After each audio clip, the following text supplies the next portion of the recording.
आज हम आपको मां लक्ष्मी की एक प्राचीन कथा सुनाने जा रहे हैं। इस कथा के माध्यम से आपको पता चल जाएगा कि एक स्त्री को अपने घर की कौन सी चीजें दूसरों को नहीं देनी चाहिए। जो भी स्त्री यह चीजें दूसरों को दे देती है, मां लक्ष्मी उसके घर को छोड़कर चली जाती है। इसीलिए दोस्तों, आप इस कथा को पूरा जरूर सुने, क्योंकि आधा अधूरा ज्ञान घातक होता है। जो भी इस कथा को पूरा सुनता है, मां लक्ष्मी उसकी झोली खुशियों से भर देती है। तो चलिए बिना देरी किए आपको वह प्राचीन कथा सुनाते हैं। दोस्तों, पूर्व काल की बात है। मध्य देश में एक अत्यंत शोभायमान नगरी थी। उस नगरी में एक सुकन्या नाम की स्त्री अपने पति और सास ससुर के साथ निवास करती थी। सुकन्या एक पतिव्रता नारी थी, जो सत्य धर्म का पालन करने में तत्पर और गृह कार्य में दक्ष थी। सुकन्या का स्वभाव अत्यंत दयालु था। वह सदैव दूसरों की सहायता किया करती थी। सुकन्या का पति संजय एक वैश्य था। उसकी अनाज की एक दुकान थी। वह बाजार में लोगों की जरूरत की चीजें बेचा करता था। सुकन्या अपने पति से बहुत अधिक प्रेम करती थी। वह अपने पति को ही परमेश्वर मानकर उसकी सेवा करती थी। सुकन्या नित्य पति से पहले जागती थी, अपने घर का आंगन को स्वच्छ करती थी, फिर रंगोली बनाकर आंगन की सजावट करती थी। उसके बाद वह अपने घर को स्वच्छ करती, फिर स्नान आदि कार्य संपन्न करके वह तुलसी को जल देती थी और देवी देवताओं का पूजन करती थी। इस प्रकार से वह रोज अपने नित्य कर्म करती थी। सुकन्या ने कभी किसी का अनादर नहीं किया। वह सभी के साथ मधुर वाणी में बातें करती थी। सभी लोग सुकन्या को देखकर कहने लगे थे कि यह तो साक्षात लक्ष्मी के समान गुणों वाली स्त्री है। यह अपने परिवार का कितने अच्छे से ख्याल रखती है। इसके अलावा सुकन्या दान धर्म करते समय कभी अपने हाथ पीछे नहीं खींचती थी। उसके द्वार पर जो भी याचक आता, वह उसे दान दिए बगैर नहीं भेजती थी। उसके द्वार से कोई खाली हाथ नहीं जाता था। जो भी भूखा उसके द्वार पर आता तो वह भरपेट भोजन करके ही लौटता था, जिससे उसके द्वार पर आए हुए सभी याचक अत्यंत प्रसन्न होकर उसे आशीर्वाद देकर लौट जाते थे। इतना ही नहीं, सुकन्या अपने पड़ोसियों की भी सहायता करती थी। उसके पड़ोस में जो भी गरीब और दुखी लोग रहते थे, उन्हें भी वह नित्य भोजन दिया करती थी। पड़ोसियों को जो जो चीजें लगती, सुकन्या बिना विचार किए ही दे दिया करती थी, जिस कारण से सुकन्या के पड़ोसी भी उसका बहुत अधिक सम्मान करते थे। वे कहते थे, अहो यह सुकन्या तो साक्षात देवी है। देवी साक्षात मां अन्नपूर्णा ने ही सुकन्या के रूप में जन्म लिया है। लोग जब भी सुकन्या की प्रशंसा करते तो वे सभी उसके विषय में अच्छी बातें ही कहते। लेकिन लोगों की बातें सुनकर भी सुकन्या ने कभी घमंड नहीं किया। वह उन सभी को आदर और सम्मान से ही बातें किया करती थी। फिर एक दिन की बात है, सुकन्या की एक पड़ोसन उसके घर पर आती है। सुकन्या उसका स्वागत करती है और बड़े प्रेम से उसे कहती है, हे बहन, हमारे घर में तुम्हारा स्वागत है। आज किस कारण से तुम्हारा मेरे घर पर आगमन हुआ है? यदि कोई वस्तु चाहिए तो मुझसे मांग लो, मैं तुम्हारी अवश्य मदद करूंगी। सुकन्या की पड़ोसन कहती है, हे सुकन्या बहन, आज मेरे घर पर बहुत से रिश्तेदार आए हैं। उनके लिए मैं भोजन बना रही हूँ। इसीलिए मैं तुम्हारे पास रोटी बनाने के लिए चकला, बेलन और तवा मांगने आई हूँ। यदि तुम कुछ समय के लिए मुझे चकला, बेलन और तवा दे दोगी तो बड़ी कृपा होगी। मैं काम हो जाने के बाद तुम्हें जल्दी ही लौटा दूंगी। सुकन्या कहती है, हे बहन, इसमें क्या बड़ी बात है? अभी मुझे चकला बेलन की आवश्यकता नहीं है, इसीलिए तुम मेरा चकला, बेलन और तवा ले जा सकती हो। रुको, मैं अभी तुम्हें लाकर देती हूँ। फिर सुकन्या रसोई घर में जाती है और रसोई घर से चकला, बेलन और तवा लाकर उस पड़ोसन को देती है। तब पड़ोसन कहती है, हे बहन, तुम्हारा बहुत बहुत धन्यवाद। आज तुमने मेरा काम सफल कर दिया। मैं अपने मेहमानों को भोजन कराकर तुम्हारा चकला, बेलन जल्दी से लौटा देती हूँ। सुकन्या कहती है, हे बहन, चिंता की कोई बात नहीं है। जब तुम्हारा कार्य पूर्ण हो जाएगा तब तुम मुझे लौटा देना। फिर वह पड़ोसन सुकन्या का चकला, बेलन और तवा लेकर चली जाती है। कुछ समय बाद अन्य एक स्त्री सुकन्या के घर पर आती है। सुकन्या उसका भी प्रेम से स्वागत करती है और पूछती है, पधारो बहन, आज तुम्हें मुझसे क्या काम है? संकोच ना करो और बताओ तुम्हें मुझसे क्या चाहिए। मैं तुम्हारी मदद जरूर करूंगी। तब वह स्त्री कहती है, हे बहन, मेरे घर में बहुत गंदगी हो गई है और मेरे घर को साफ करने के लिए मेरे पास कुछ भी नहीं है, इसीलिए मैं तुम्हारे पास झाड़ू मांगने के लिए आई हूँ। यदि तुम्हें कोई समस्या ना हो तो कृपा करके मुझे अपने घर की झाड़ू दे दो। मैं अपना घर साफ करके तुम्हें झाड़ू लौटा दूंगी। सुकन्या बिना विचार किए ही कहती है, हे बहन, बस झाड़ू ही तो है, इसमें क्या समस्या हो सकती है, तुम रुको, अभी मैं तुम्हें अपने घर की झाड़ू लाकर देती हूँ। इतना कहकर सुकन्या घर के अंदर जाती है और झाड़ू लेकर आती है और उस स्त्री को दे देती है। वह स्त्री सुकन्या के घर की झाड़ू लेकर चली जाती है। फिर कुछ देर बाद अन्य एक स्त्री सुकन्या के घर पर आती है। सुकन्या उसका भी बड़े प्रेम से स्वागत करती है। सुकन्या कहती है, पधारो बहन, क्या बात है, आज मेरे घर पर किस कारण से आना हुआ? तुम्हें जो कुछ भी चाहिए निसंकोच होकर कहो, मैं तुम्हारी सहायता करने का प्रयास अवश्य करूंगी। तब वह स्त्री कहती है, हे सुकन्या बहन, तुम बड़ी दयालु हो, मैंने तुम्हारे बारे में बहुत सुना है और तुम सभी की मदद करती रहती हो, इसीलिए मैं तुम्हारे पास एक छोटी सी मदद मांगने के लिए आई हूँ। सुकन्या कहती है, हे बहन, संकोच न करो, तुम्हें जो कुछ भी चाहिए मांग लो, यदि मेरे बस में होगा तो मैं मना नहीं करूंगी, मैं तुम्हारी सहायता अवश्य करूंगी। तब वह स्त्री कहती है, हे सुकन्या बहन, आज मेरी बेटी को देखने के लिए लड़के वाले आ रहे हैं, इसीलिए मैं चिंता में हूँ, मेरे पास पहनने के लिए एक भी गहना नहीं है, तो मैं अपनी बेटी को क्या दूं? उसके पास पहनने के लिए अच्छे वस्त्र भी नहीं है, इसीलिए कृपा करके मुझे आप थोड़े गहने और वस्त्र उधार में दे दीजिए, केवल एक दिन के लिए। जब लड़के वाले देखकर चले जाएंगे तो मैं तुम्हारे गहने लौटा दूंगी। उस पड़ोसन की बात सुनकर सुकन्या कहती है, बस इतनी सी बात है बहन, तुम चिंता मत करो, तुम्हारी पुत्री मेरी छोटी बहन के जैसी है, उसकी सहायता में अवश्य करूंगी। मैं अभी तुम्हें मेरे गहने और साड़ी देती हूँ, जिसे पहनकर तुम्हारी पुत्री राजकुमारी लगेगी। फिर सुकन्या अंदर जाती है, गहने और साड़ी लेकर आती है और उस पड़ोसन को दे देती है। वह पड़ोसन प्रसन्न होकर सुकन्या के गहने और साड़ी लेकर चली जाती है। फिर शाम हो जाती है और अन्य एक पड़ोसन सुकन्या के घर पर आती है। सुकन्या उसका भी बड़े प्रेम से स्वागत करती है और कहती है, पधारो बहन, आज किस कारण से मेरे घर पर आना हुआ? बताओ, मैं तुम्हारी किस प्रकार से सहायता कर सकती हूँ? तुम्हें जो कुछ चाहिए निसंकोच होकर कहो, मैं तुम्हारी मदद जरूर करूंगी।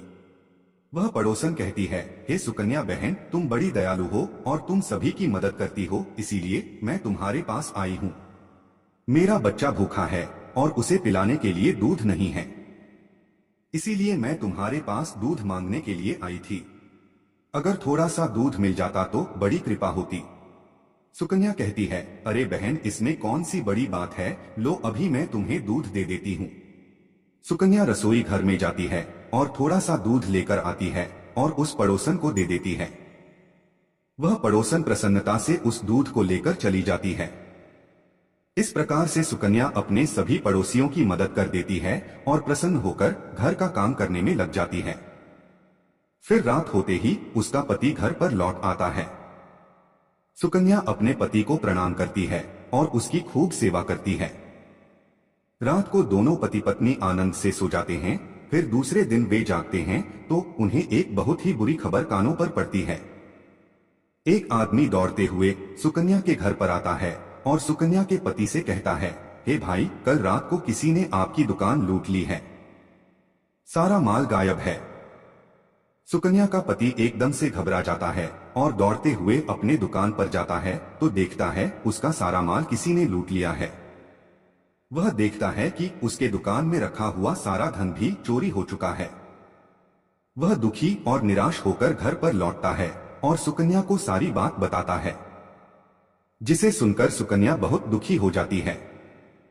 सुकन्या कहती है, आप चिंता ना कीजिए जी, हमारे घर में अभी बहुत सारा धन रखा हुआ है, जिससे आप फिर से व्यापार शुरू कर सकते हैं।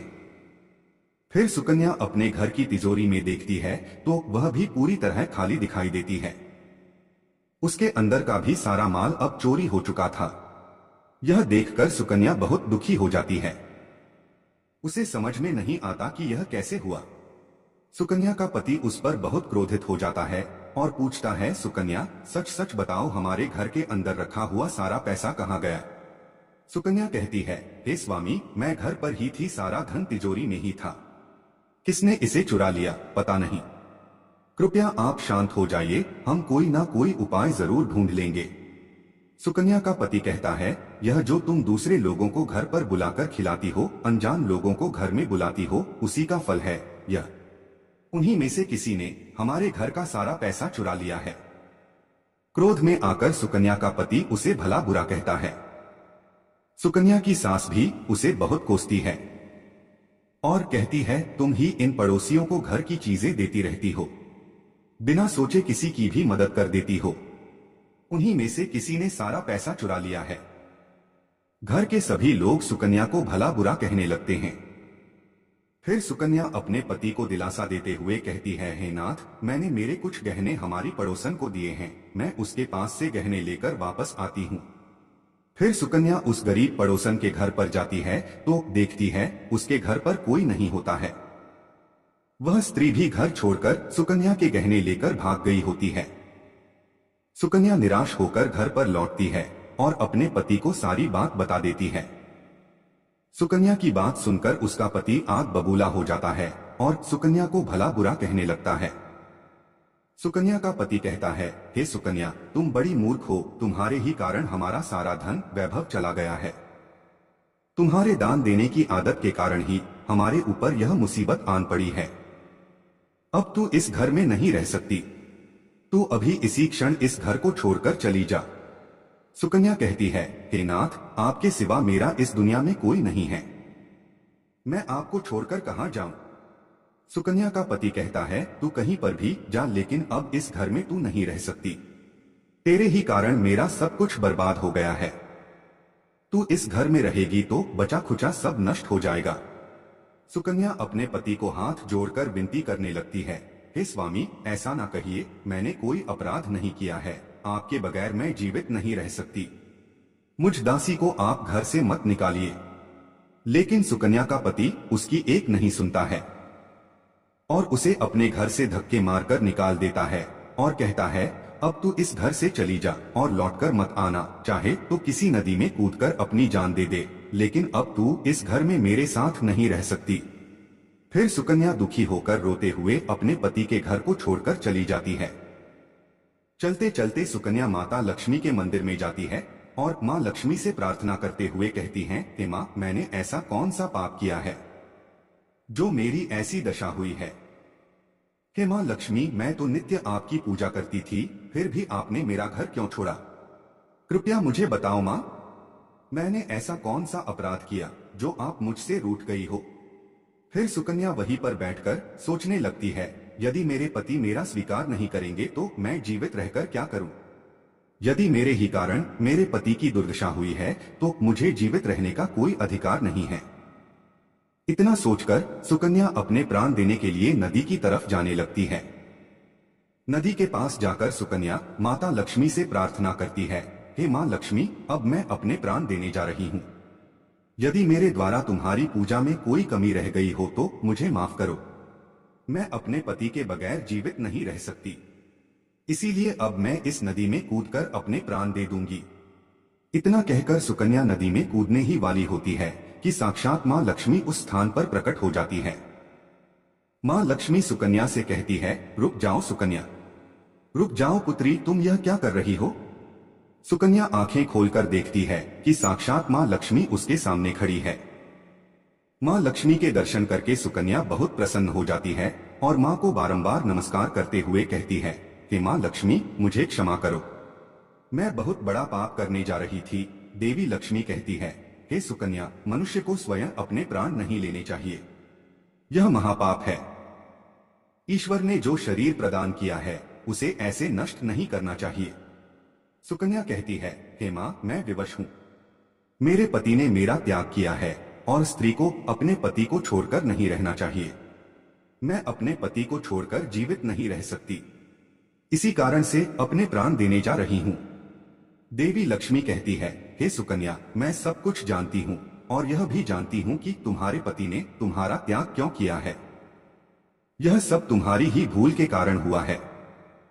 तुमने अनजाने में कुछ ऐसे चीजों का दान किया था जिस कारण से मुझे तुम्हारा घर छोड़कर जाना पड़ा। जो भी स्त्री अपने घर की इन चीजों को दूसरों को दे देती है, उनके घर में मेरा वास नहीं होता है।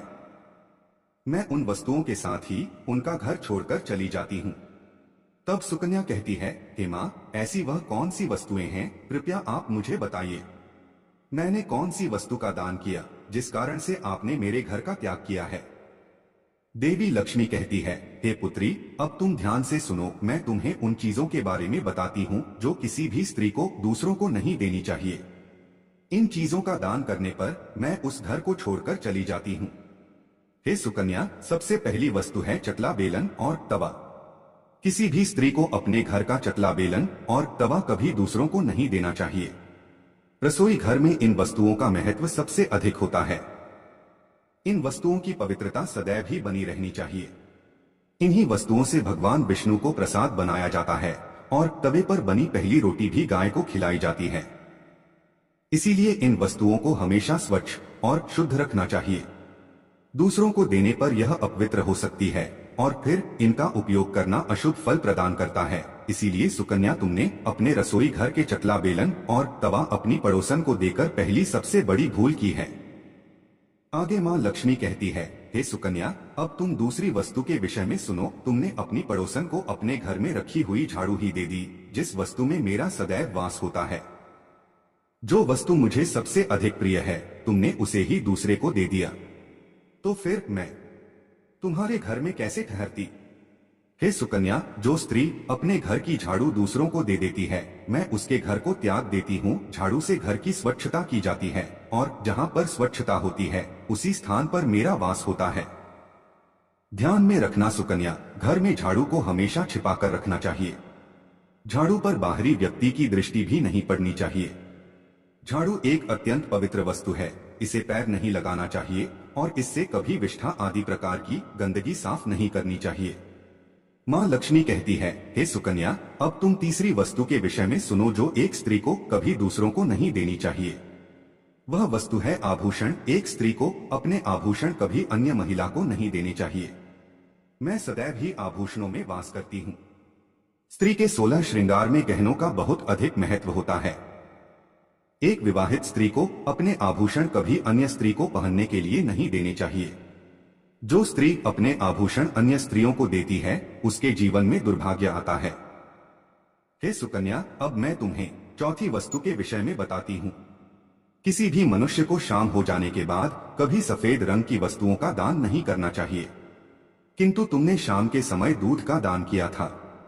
शाम को दूध का दान करने से जीवन में दुर्भाग्य आता है। शाम को सफेद रंग की चीजें दान करने से मनुष्य के जीवन में अशुभ काल आता है। माँ लक्ष्मी कहती है, हे सुकन्या, अब मैंने तुम्हें उन सभी वस्तुओं के बारे में बता दिया है जिनका कभी दान नहीं करना चाहिए। यह वस्तुएं कभी दूसरों को उधार में अथवा उपयोग के लिए नहीं देनी चाहिए। सुकन्या कहती है, हे माँ लक्ष्मी, मुझसे बड़ी भूल हो गई। मैं इन बातों से अनजान थी। कृपया मुझे क्षमा करो और अब मुझे प्रायश्चित करने का उपाय बताओ। देवी लक्ष्मी कहती है, हे सुकन्या, तुमने प्रायश्चित पहले ही कर लिया है, इसीलिए अब तुम अपने घर पर लौट जाओ। मैं तुम्हें तुम्हारा संपूर्ण वैभव और धन संपत्ति लौटा देती हूँ। इतना कहकर माँ लक्ष्मी उस स्थान से अंतर्ध्यान हो जाती है। फिर सुकन्या भी माँ लक्ष्मी को धन्यवाद करती है और उस स्थान से घर की तरफ जाने लगती है। तभी उसका पति ढूंढते हुए उसी की तरफ आ रहा होता है। वह सुकन्या के पास आकर उससे क्षमा मांगता है और कहता है, हे सुकन्या, मुझे माफ करो। मैंने तुम्हें बहुत भला बुरा कहा था। तुम तो साक्षात देवी के समान हो। माँ लक्ष्मी की कृपा से हमें अपना सारा धन वैभव वापस मिल गया है। जिन लोगों ने हमारा धन लूटा था, उन सभी ने हमारा धन हमें लौटा दिया और तुम्हारा नाम लेते हुए क्षमा मांग ली है। यह सुनकर सुकन्या बहुत प्रसन्न होती है और अपने पति के साथ घर पर लौट जाती है। माँ लक्ष्मी की कृपा से सुकन्या के घर में फिर से सुख समृद्धि आती है और उसके बाद से सुकन्या ने अपने घर की यह 4 चीजें कभी दूसरों को नहीं दी। तो दोस्तों, उम्मीद है आपको यह कथा पसंद आई होगी। वीडियो को लाइक जरूर करें और कमेंट में जय माँ लक्ष्मी जरूर लिखें। साथ ही चैनल को सब्सक्राइब करें। आप सभी का धन्यवाद।